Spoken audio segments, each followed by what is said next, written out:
Upon feeling a strange presence, Vikir and Dollor looked to one side and saw Phoebo standing next to them staring at them intently. Dollor's eyes filled with confusion as she did not know who this guy was. Meanwhile, on the other side, Vikir went on alert and realized that they had been discovered. Several seconds passed and nothing happened. Vikir began to stare intently at Phoebo and noticed something strange. While Phoebo was staring intensely at Vikir and Dollor, our boy realized that this guy emitted a rather familiar smell. Now that Dantalian had modified Phoebo's face to have the same one as a human, Vikir could not discover his true identity for now. Upon seeing that Phoebo had stopped, Dantalian, who had his hands behind his back, turned around, closed his eyes and couldn't help but smile since he did not expect to find the Saintess here. He was somewhat disappointed as he did not know she had the bad habit of eavesdropping on others' conversations. The rich man with whom Dantalian was conversing placed his hands over his abdomen and remained silent without interrupting. Upon hearing this, the Saintess's eyes filled with surprise, while on the other side, Vikir, who knew that this bastard was a demon, began to gaze at the ground and started to think in silence. Seeing that she was with Vikir, Dantalian asked if she was having a secret romance with a classmate. Dollor became somewhat nervous, turned around, placed her hands over her abdomen and with a nervous look explained that this was a misunderstanding. Vikir, who was next to her, also turned around and began to observe Dantalian in silence. The eyes of the Saintess filled with concern. This ambiguous situation had made her be discovered eavesdropping. Dantalian approached Vikir, began to look him in the eyes and with a smile realized that judging by the academy uniform, he seemed like someone who had come to volunteer at the orphanage. With a firm gaze, Vikir returned the look to the demon, creating tension in the atmosphere. Dantalian's eyes began to shine, emitting a demonic aura. An exciting smile appeared on his face.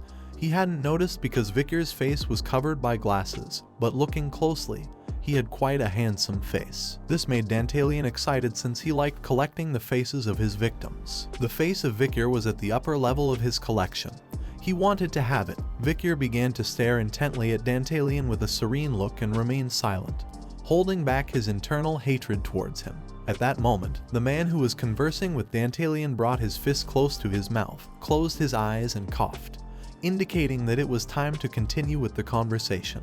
Upon hearing his voice, Dantalian, who had one eye closed, came out of his trance, began to observe the man with the other one, and with a smile apologized for having kept him waiting. The man turned his back on him and began to walk away. Dantalian started to turn around, extended his hand towards them and with a kind smile explained to the Saintess that he was going to leave since today he was busy. Upon hearing this, Phoebo turned his back on Vikir and Dollor and began to walk towards them. Vikir and Dollor simply started to observe them and remained silent. Once they had moved away a little, Vikir clenched his fists, and his gaze fixed on Phoebo, who had a rather strange and familiar smell. Dollor clenched her teeth tightly due to frustration. She began to look at the ground and thought about corruption. Even after seeing him shamelessly sell indulgences, she couldn't say anything. Even after hearing blasphemous words against God, she turned to Vikir, extended her hand to one side, got angry and asked him why he had done this. Vikir turned towards her and remained silent. The reality was that he felt an uncontrollable inner fury. Several seconds passed and he did not respond. Seeing the fury in Vikir's eyes, Dollor was somewhat surprised and speechless. She did not know what was happening. Vikir began to look at the ground and with a sincere expression apologized to her for his behavior, explaining that from now on he would be more careful. After saying this, he turned his back on her and while walking away explained that he had been gone for a long time, so he had to return to the orphanage. While the sunlight was illuminating the area, Dollor began to observe Vikir and remained thinking in silence. Dollor's eyes were filled with surprise and confusion. While Vikir was moving away from her, many questions came to her mind. She did not know why Vikir seemed angry. Quilty Rune Indulgentia had an average stay time in the orphanage of approximately 2 hours per day. His main task was to sell indulgences to nobles and merchants. One day, like any other, a noble came to the orphanage and after talking with him, he handed over a box. Quilty took the box and began to show a kind smile. Occasionally, he also sent by letter investment reports or sales accounting books of indulgences to the Quo Vadis family. He sent these letters through a white dove. Vikir killed the dove and after checking the mail, it was confirmed that the recipient was Cardinal Humbert Rune Quo Vadia, head of the Quo Vadis family. He also noticed that Quilty was always accompanied by someone when he engaged in external activities. The rotation was of 4 people, 3 men and 1 woman.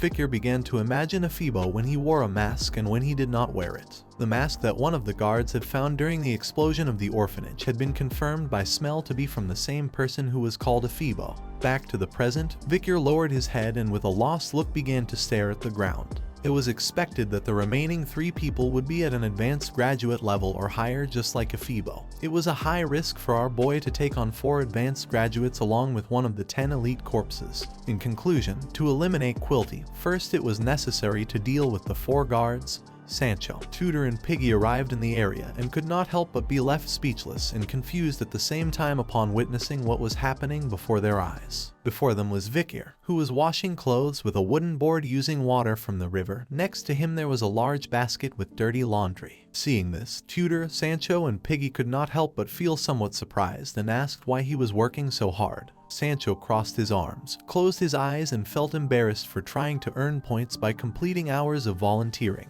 Tutor clenched his fist, and his gaze filled with determination. He couldn't believe that Vikir was doing all this to help the children. He decided to follow his example and work harder to become a true hero. Piggy began to observe Vikir and fell silent. Several seconds later, the 3 raised their fists and decided to follow him. Upon hearing their voices, Vikir, who was washing clothes by hand, turned towards them and was somewhat surprised. Vikir began to clean his cheek with his hand and with a lost look he began to gaze at the ground. He was so lost in his thoughts that he hadn't even noticed that his friends had come. It was difficult to act during the day. He had to wait for night to arrive. For now he decided to concentrate on the day. Today it was a wonderful day, and the sky was clear. After a few hours someone threw the run-flat ball into the air. The ball had been thrown by the children of the orphanage who were happily playing run-flat. With a smile one of the children extended his hands to catch the ball, while being followed by the others. In the area there was a tree. While all the children were playing, a girl sat next to the tree and began to watch the game in silence. This child was none other than Perry. Several minutes passed and instead of going to play with the children, she stayed watching. At that moment, she turned her head to one side and her eyes filled with surprise. Someone wearing academy boots sat next to her and threw a ball on the ground, which bounced against it and flew away. This person was none other than Vikir. He sat on the tree next to her, and while he had one hand resting on his knee, he began to bounce the ball with the other. Perry started to look at Vikir and remained thinking in silence. She did not know what he was trying to do. Vikir kept bouncing the ball and this awakened Perry's curiosity.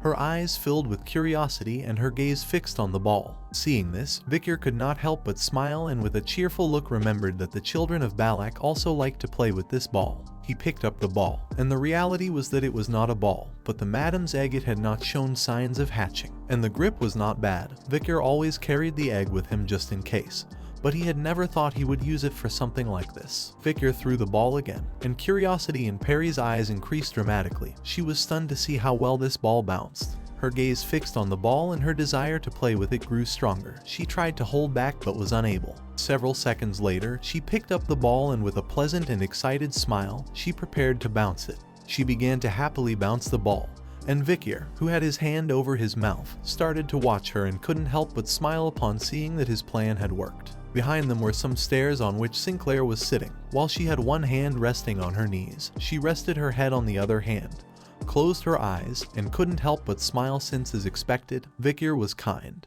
Upon hearing her voice, Vikir came out of his trance, broke his hand from his mouth and couldn't help but be somewhat surprised. When he turned around, he saw Sinclair. She began to blush and with a happy look, mentioned that he had a somewhat blunt side. Vikir didn't even look at her, turned his head to the side and asked what she wanted.